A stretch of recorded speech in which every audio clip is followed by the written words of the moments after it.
Greetings, beautiful earthlings. My name is Star. If you are new here, I don't know how you found me, but I am super grateful to have you. And if you are returning, y'all the real MVP, you already know. So my friends, I know if you're following me on socials, you already know that I got this deck quite a few days ago, but because I am setting up my shop, filming has kind of taken a back seat this week. So I'm so excited to finally sit down with you guys and look through this deck because I was very excited the day that I got it. I posted a whole lot about it and then I never said anything about it ever again.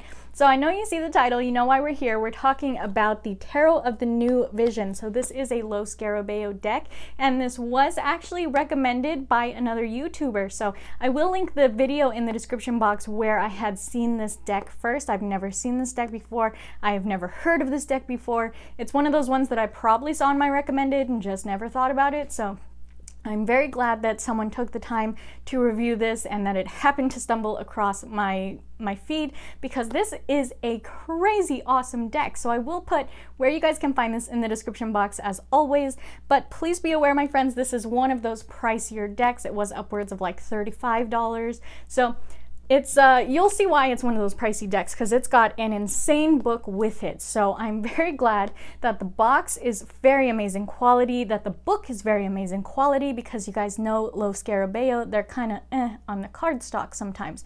So here's your box. Very big, as you can see. Very big box. Very stunning box.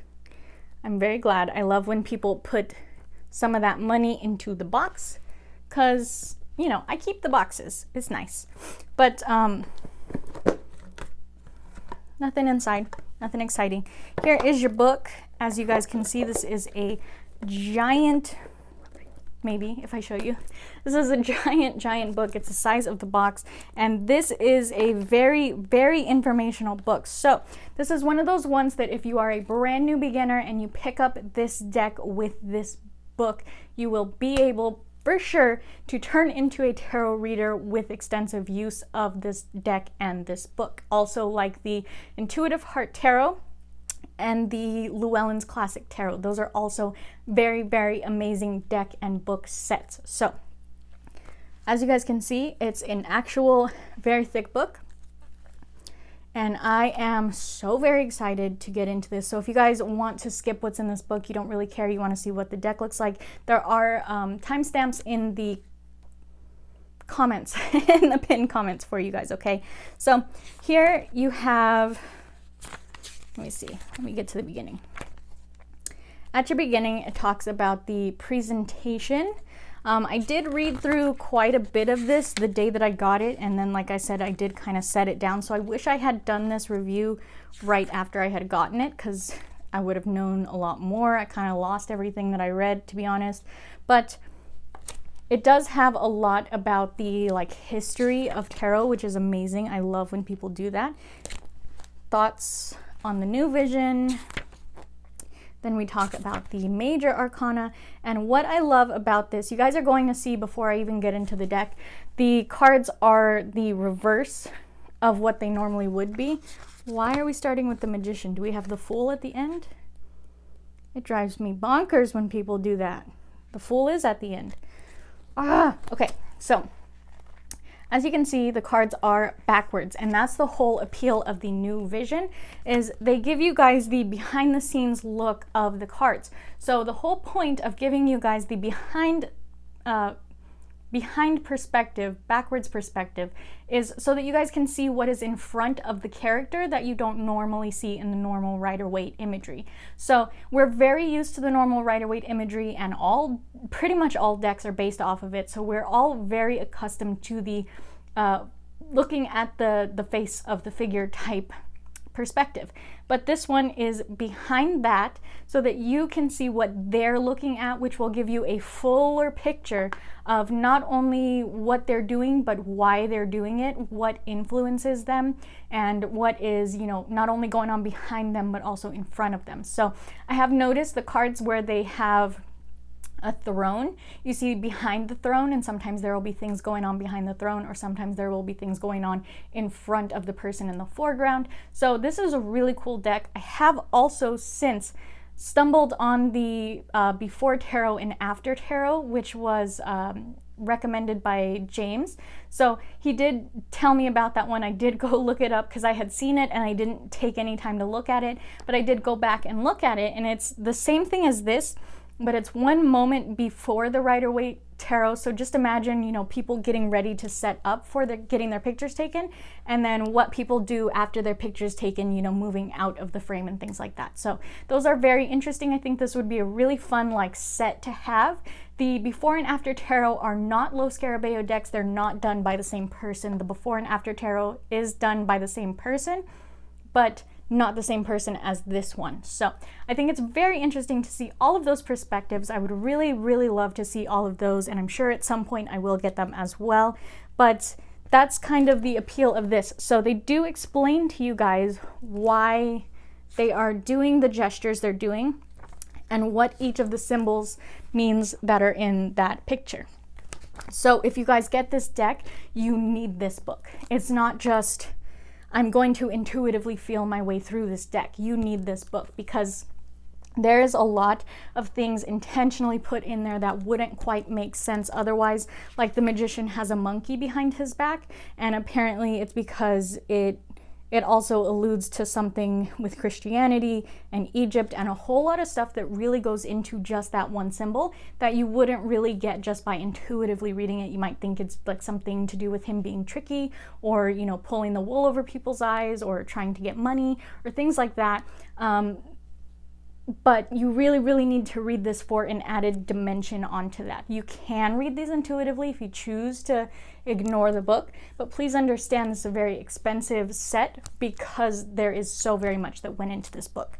So here is what this looks like in the box, as all Lo Scarabeo really big sets look like. This kind of what the like Starman looked like, I remember. And Lo Scarabeo always be having this, you know, their Lo Scarabeo title card, and then this other one that's like join our thing, here's a coupon. So, you know, everybody needs 2 title cards, and that's what they choose to do with theirs. But here is the back of these cards. A little underwhelming, to be honest. It's just a picture of the Knight of Cups and then, you know, some crazy psychedelic green mandala, but, you know. And then the same thing with the cardstock. This one is actually pretty thick, but it's not like glossed or anything. It is just kind of a very basic matte gloss so that this doesn't wear out on you. But the edges on these are very fragile. I have messed up my Starman Tarot pretty quickly after using it. So just a forewarning, if you are an American and you like to bridge shuffle your cards, be very careful with these. They do mess up very easily on those edges. The reason why I say American and bridge shuffling is because apparently that's an American thing. A lot of people outside of America will just overhand shuffle and mix up their cards. They don't really go out of their way to bridge shuffle it. Us Americans are apparently very extra, and we have to like casino shuffle our cards. So let's go ahead and take a look through these, okay? And we are going to do a full walkthrough, so I really hope that you guys are here to look at these cards. Feel free to pause it on any card you would like to take a deeper look at. And they do have those 4 extra languages up there, like Lo Scarabeo is famous for. I'm really surprised they didn't make the book 5 languages like they did for the Zodiac Oracle. But as you guys can see, this is very interesting. You do get a forward perspective, but some of them are a little underwhelming like this, where there's not anything they could put in front of these characters. And you can tell, like some of these things, there are different intentions of what's going on behind the scenes. But this one, my friends, is my favorite, because you guys know I am taking that advanced tarot course, and I did just learn that the whole story and like original story behind the Hanged Man card is about people being hanged like this as traitors. And this was in the time of Christianity as well. If someone had betrayed Christianity or was a traitor to Christianity or to Christ, they would, you know, hang them upside down. And there was, you know, a whole thing about people before that being hung as traitors for, you know, stealing and doing all kinds of things. So I love that you have this whole angry mob here of people, and you see that he's not, a lot of these cards make it look like he's up there of his own volition, right? Like he put himself up there. And technically, yes, this is a meditative thing with the T-cross, and that's what it's supposed to symbolize. But this one took a really historical stance to it and added the whole, you know, traitor, angry mob type of thing to it. And I really, really love how much history they put into these cards and how much history really goes into that book as well. I just got such a kick looking at these. Same thing here, you can see the flames and all of the stuff, and it's really, really cool. Oh, if you guys are booty people, this is a booty deck, I'm just gonna say. Because usually the Rider-Waite is very booby based. It's very booty based here. It's a booty deck. Little kid booty, sorry. So I feel like if you're a guy that needs a deck to read with and the boobies don't call to you, here you go, my friends, booty deck. I'm sorry, I'd be making some stupid jokes sometimes to myself when I go through these. But like, really, a Pegasus? That's why this dude isn't paying attention to the cup, because there's a Pegasus in front of him. I don't care what you got in that cup, there's a Pegasus coming for me. You see, like, there's just a lot of really crazy things that we would have never even thought to put into these cards.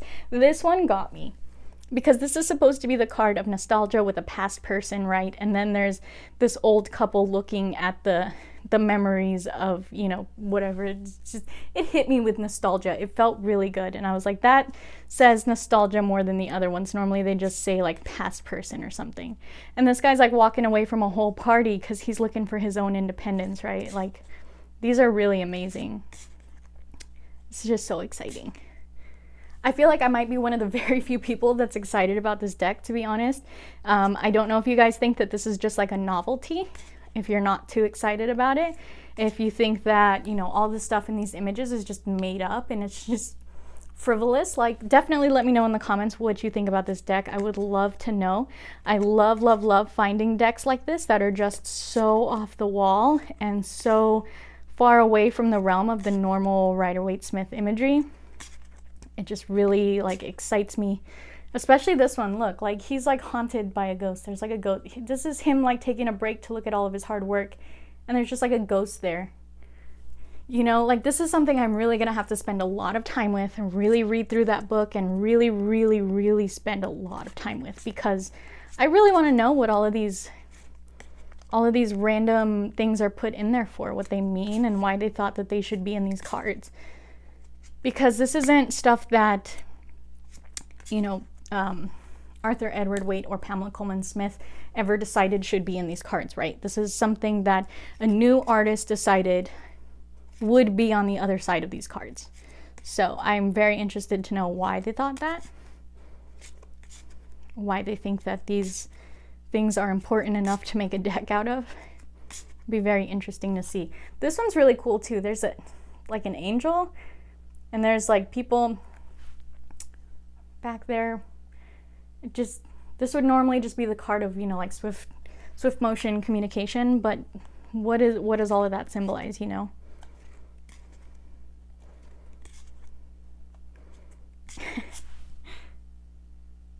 What's she doing over there? What you doing?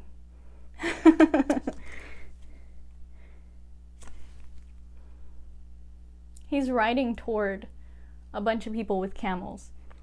Not like he ride into some booty like you would think this card is, you know, just, I'm sorry. I feel like I probably lost a lot of people, and it's probably just people that, my 2%ers that are here watching this whole deck. That's fine.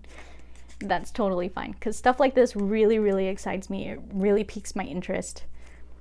Because I spend so much time looking at the same images over and over in different art styles. It's so fun to see things like this really shake it up. I love this. I love when they put a little nightmare goblin in there. It tickles me, because this is supposed to be like a card of nightmares. Like, yeah, it's about staying up and, you know, being wrought with overthinking and things like that. But technically the keywords of this card are nightmares. So I really love when this card has like little nightmare goblins or paralysis demons and stuff like that. I love this one though. Can you guys see that really good? There's a lady in there. She's like ghastly looking. I don't know if she's walking toward him. I don't know if that's supposed to be death. You know what I mean? Like, I wish I could have read the whole book before I could bring these cards to you guys. And I might have to do a follow-up on this one day of like, I actually read the book. Let me tell you guys all about this deck, you know? So this is just a really fun one for me. Personally, I really, really love decks like this. So like I said, at some point in time, I'm sure I will get the before tarot and the after tarot, and maybe we'll do like a whole side-by-side like lineage of time and see, you know, just what it looks like and what picture all of these paint and everything. But I love, love, love stuff like this. So if you guys ever find any decks like this, or the Vice Versa Tarot is another really cool one, where the front is the original Rider-Waite imagery and the back is something like this. So I love stuff like that. I love this off-the-wall tarot imagery. I'm really also getting into the Deviant Moon, I want to say like Deviant Moon something tarot. I really, really love that one lately too. I really keep going back to it. So I'm just really starting to stray very far away from the Rider-Waite-Smith imagery now that I've really gotten a good feel for the Rider-Waite-Smith imagery. I know it backwards and forwards. I know all of the things that are in those cards. I know why they're all in those cards. I'm really starting to finally embrace the whole artistic side of tarot and things that just don't fall in line with the Rider-Waite-Smith tarot and just really call to me as artistic pieces instead. I really love all of that stuff, but I will be doing another video next about the ethics of tarot, which is actually coming from the book that was in this. I don't think I even showed you guys the end of the book, to be completely honest. I just showed you guys what the card meanings and stuff look like because I was so excited to get into the deck. So yes, it does look like that through all of your majors and minors. Your minors, it's a lot less meaning. But at the very end of this book, there's a lot that's in here. Divination and awareness. It looks like it's a whole extra book back here. I can't believe I didn't show you guys this. I'm so sorry. I did this with the Intuitive Heart, True Heart Intuitive Tarot as well, where I just completely forgot to show you guys the end of the book. So here's a whole part about divining with the tarot. The diviner's ethics, that's what we're going to be going over next. The preliminary rites, which is rituals, divinatory methods, rules for interpreting, meanings and oppositions, how to tell time with the cards, which I feel is a huge question that gets asked a lot, and it really kind of bothers me, but I'm really glad that there's somebody who decided to put something like that in their book. And then, you know, spreads. Spreads. There's lots and lots of spreads in here. Lots and lots of spreads. Lots of spreads. Lots of spreads. Let's see. The rest of that's all spreads. And then there is actually a bibliography at the end, which I really love. This is talking about books about tarot. Probably books that they used, books that they referenced, or things that they used to kind of compile this book. So I really, really love, again, this book has just so very much in it. They really took a lot of time with it. So if you guys are at all interested in this, definitely check it out. It's a really great book. It's a really great deck. It's a lot of fun. So if you guys made it to the end, please give me a big old thumbs up. You know, that helps me out so very much. Say whatever you want in the comments because y'all do anyway. I really hope you tell me how you feel about this deck. Do you think it's a novelty? Do you think it's helpful? Do you think it would help you with your intuition at all? I really feel like this could be a really good deck for beginners that are just having a hard time with the Rider-Waite-Smith imagery and really need something else to grasp onto. I really feel like this would help a whole lot create a fuller picture, because I do often give the recommendation of imagining the cards as terrariums or vivariums and imagining the character in a little box and what they're doing in there. And I feel like having something like this will show you a full 360 picture of that little terrarium. So I really think this would help a whole lot, but I could be wrong. You know, maybe it just seems like it's more than you need, especially when you need the book for something like this. So I really would love to hear what you guys have to say about this. I really want to know your opinions on this. And Don't forget to check out my links in the description box. You guys know there's tons of them. Feel free to use my code if you would like to get a discount on some 3E Candle Co. stuffs. And feel free to join my tarot community on Facebook, Tarot Readers Unite. That link is always in the description box for you guys as well. And I think that's it. I think that's what I got to say. So I really hope that wherever you guys are when this video reaches you, you have a beautiful, wonderful day, my friends. And I can't wait to see you in the next one. Namaste.